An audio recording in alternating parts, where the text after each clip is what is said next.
Hi guys, if you want your headlights to go from looking like this to looking like this, then this is the video for you. This is my original headlight. I bought them like this. I think they've been sort of tinted, so they shouldn't look as bad as this, but this is what I started with, and this is the left hand side on the car, and I have done the Joey mod, I think that's what everyone calls it, where you just basically black out the surrounds inside the headlight. You go from a chrome, as you can see in there, like a silver chrome, to a matte black or a gloss black, any color you want really, but I like the black.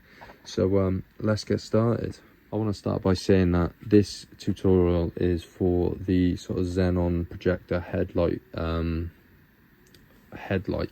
with the washers on the side, as I've actually replaced the headlight cover there. So this should cost you around 60 to 70 pounds total to get your headlights looking like this.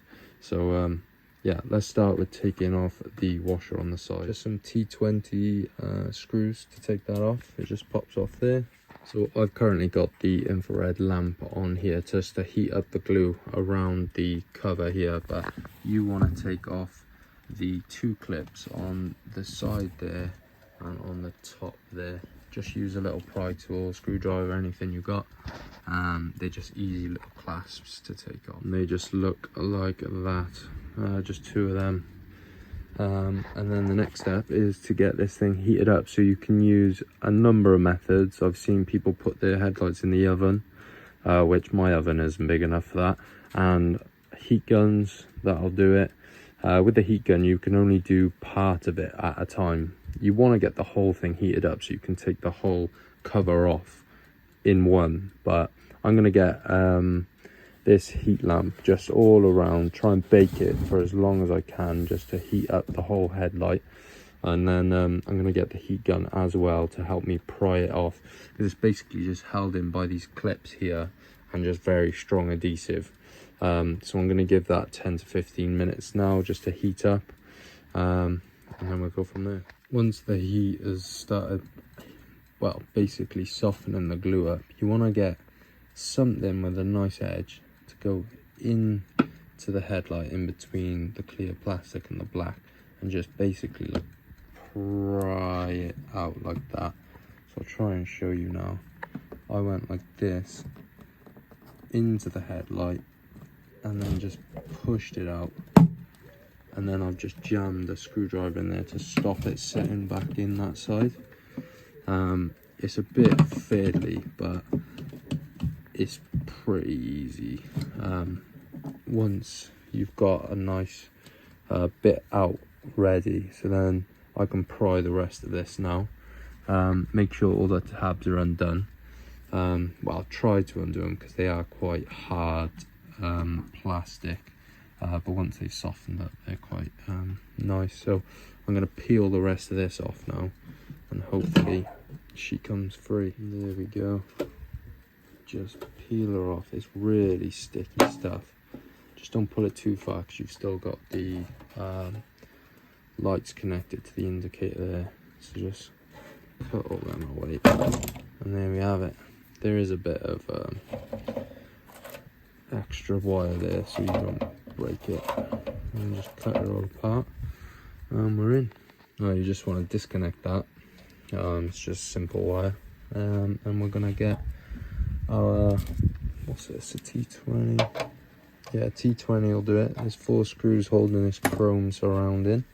We're gonna take all of them off. Once you've split that up, I'm discarding this piece, but some of you may reuse your headlight cover. But if you want the full effect that I've gone for, I'll put a link in the description to a new headlight cover, which I'll show you. So these were £55, I think, off eBay, and they are spanking brand new. All the original holes. I think they're like for like, to be honest with you, because I can't see any branding on them.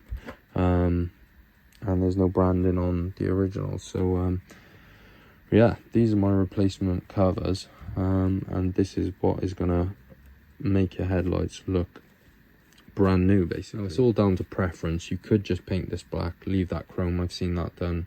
Some people just paint this black and then change this to the same color of their car or whatever. You can literally do whatever you want at this stage, but I'm going to first of all take this chrome piece apart and just show you how I do it. There's 3 pivot points, one down the bottom there in black, and then there's 2 white sort of pivot points there. So what I'm going to do is pry the ball out of the sort of socket, if you will. So I'll try and show you as best I can. The bottom one, you can basically just get your 2 fingers in and just hold up against the side there, or with your palm, and just pry it out. And then the other 2, you just got to be a bit careful and a bit delicate with, but you want to basically just press in on the side there just to try and fight it out of there. Basically. Careful not to be excessively forceful with it, because it is plastic at the end of the day. But this is how it'll look out of there. So that's what I meant by the balls. You can always go ahead and unscrew the hinges out of the housing. That might be a more careful way, but that's the way I done it. So then what I done was undo the clasps, took the bulb out and left it in there, and then there's just a little blue clip that clips into there. So it's just 3 wires in total to take off. So to take this chrome piece off, this is maybe the trickiest part. It's getting a tool in there. I'll show you afterwards what I mean, but there's 2 clips holding this chrome piece in, and I'm gonna, oh, that's a better angle. There's in the center of the camera there's a clip, and there are 2 of them, and you want to pry them out. I'll show you using this metal trim tool, but these are the clips that I meant. There's only 2 clear clips in there. You just got to press one down and then pry it off, and then that's what you're left with. Don't have to do anything with this chrome bit behind, because it's all covered, and that's basically all you've got to your headlight, apart from all that there. So now onto the indicator there. They're just little T10s, 4 of them. That's the whole assembly there. Put that to one side, and then you're left with the parts you want to paint. But there's one more thing to take out. This little thing. This is awkward. That is a T8.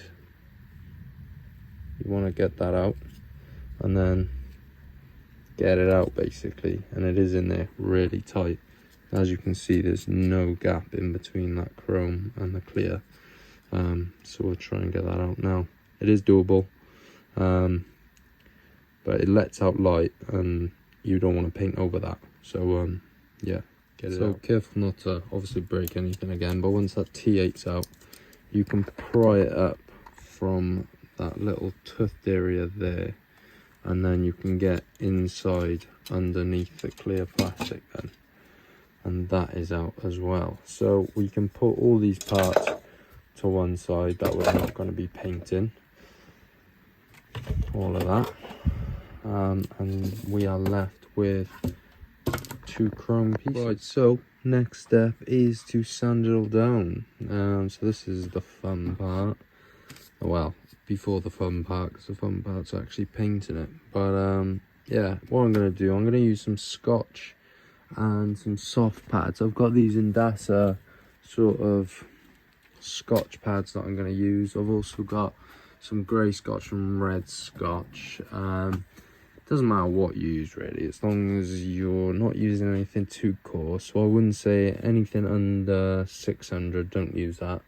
And don't use anything over 1200 max to be keying this up. So that's what I'm going to spend probably the next half hour or something doing. It's just keying all these parts up, and then we're going to get to painting. So I've got these things all sanded up. I used 600 and the soft pad there, and then all around there, and I'll just put it on a stick hanging off so I can get all the way around it. and then I should be able to get most of this. First things first, I'm gonna spray just a bit of primer. Got them warming up, it's a bit cold out here. And then I have got this, it's barbecue paint, I think, or engine block paint. It says it's up to 800 degrees by there. This isn't a brand I would typically use for bodywork, etc., but it's all they had in Halfords for the high temp. But this is good stuff, this stuff.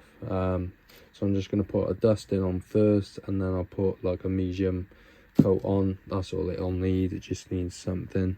And then I'll just be doing like 3 light coats of that black. Don't want to get any runs, obviously. To those who have painted before, you know what you're doing. Anyone that hasn't painted before, spray painted, rattle can, whatever, just light coats is the best way to go. Patience is key with painting. It's very easy to just get carried away and want to get it painted straight away, but everything with bodywork, it takes time, and you just need to have self-control, really, because at the end you'll be really happy with the results because you've waited so long for it, if you know what I mean. So take your time with the prep, take your time with the painting. This doesn't require any lacquer or anything, so it'll just go on and that'll be it. So I'm going to get to painting now, and I'll show you through each sort of layer. Forgot to mention, make sure you tack off. Tack cloth is basically just a sticky cloth, really, to grab the dust and degrease it, or alcohol maybe, just to try and decontaminate the panel that you're spraying, just so you don't like leave the fingerprint marks in it. Wear some gloves. I've just been using the edges here to maneuver the part, but that's what you want to do before painting, ideally. I know obviously that's an extra expense, is getting the degreaser, etc., but you can maybe use brake cleaner. This is just a suggestion, or not a suggestion, but an idea. But I'd use degreaser and a tack cloth, and then just nice light coats, and just allow for drying times depending on the temperature. Leave it 10 to 15 minutes. You want to see it all go sort of a matte color. Yeah, there we are. That's the primer sprayed, looking good. No sort of dirt or anything in there. Now onto the matte black. Right, so they're all painted up now. I'm gonna give these till tomorrow to like properly cure. I've had the heat lamp on them for a couple of hours, so they're dry to the touch and all that. But now we're gonna be working on the rest of the headlight, getting that ready to receive these new painted parts. So I'm gonna get the heat gun now, and with this heat lamp on here, I'm gonna basically get a screwdriver, anything that sort of fits in this gap here, and try and remove as much of that adhesive as possible, because I'm actually going to be resealing them up with this thing called Tiger Seal, UPOL once again. Really like the brand and the products that they make. So that's what I'm going to do now, and that is the next step.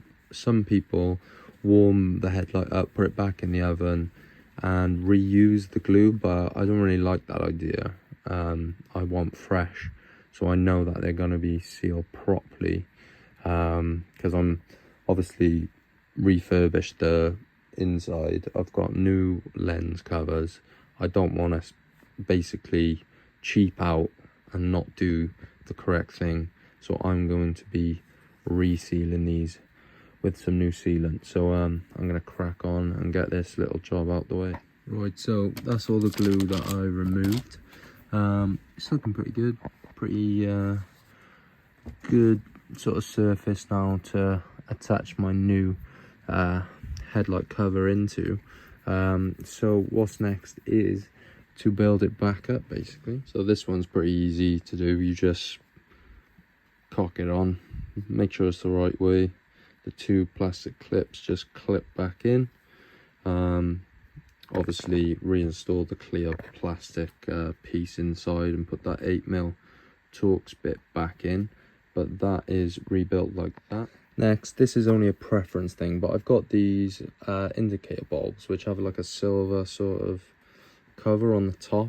They're supposed to make that orange looking indicator less orange, so let's have a look. That's with the original bulb in there, and that's with the silver looking bulb, so it's far less like sort of obviously orange, which I think I'm gonna like the look of more. So I'm gonna pop this in. It goes in the back, and it can only go in one way really, so you can't really mess it up, but the wire goes on the bottom. It goes without saying really, but make sure all the bolts are nice and tight, because sometimes they feel tight but it's still rattling around, and you don't want your headlights rattling around. But if you've forgotten what bolts they are for the indicator, they're the T10s. Now we'll install that to the headlight cover. With those 4020s in the back, it's starting to look like a headlight again. So some advice maybe, tape this up so it doesn't get scratched whilst you're like flipping it over, putting bolts in, etc. So far so good. I'm hopefully gonna get it PPF'd after this, just to keep it nice and brand new and not get it stone chipped straight away. So now everything can go back together basically. So all of these pop in, and then it's just wires, just the bulb and the blue one in the back down there, just for the motors. And then you'll be able to get the indicator from this screw cap at the back, so don't worry about that, plugging that one in just yet. So once you've fitted back in to the 3 pivot points and the bulb is back in and the blue cable at the back is back in, make sure everything's as clean as you want it to be, as this is obviously going to be final assembly. So what I'm going to do now is I'm going to fill a nice bead of this tiger seal all the way around. Yeah, I can't express enough how much you want this as clean as possible, because you're not going to be back in there and there's just like little bits of dust in places. Just try and blow it out or get a little cloth, anything you can do. And then yeah, I'll show you the sealant, and then we're pretty much done. Happy with that bead. Follows it all the way around, nice and full. Don't want too much, don't want too little, as you want a nice seal on it. So now I'm gonna get my headlight cover, and it's pretty easy. Just follow the sort of clip marks. It can only go in one way, and yeah, it's pretty easy. It's pretty easy, but yeah, I would definitely recommend putting the sealant in the hole instead of putting the sealant around this headlight cover. So I'm gonna give this a shot now. Right, so we're back in, all the clips are down. I have got some basically overflowing, and it's up to you what you want to do. I'm gonna get my finger and I'm basically just gonna do this and just flatten it off and wipe my hand every time, because I'm not too fussed on the sealant looking a bit messy, to be honest. But some of you might have show cars, some of you may have, well, better standards than me. But what you could do is masking tape the edge up of this plastic headlight, and then once you've sealed it, pull that masking tape so you've got a nice crisp line basically. But I really don't care because it's all black and she's sealed, so it'll do as long as you don't get it on the headlight. I think that's a pretty good job, so I'll show you once I'm done. There we have it, guys. That's a weekend job, easy. Just fit your new clip, your old clips back in that corner and inside there. I fitted the washer pipe. You've got 2 T20s there. If you've got any more bolts left over, you fucked up. And there we are. Hope you enjoyed that. And, let me know how it goes, basically. Like and subscribe, and catch you in the next one, guys. Peace.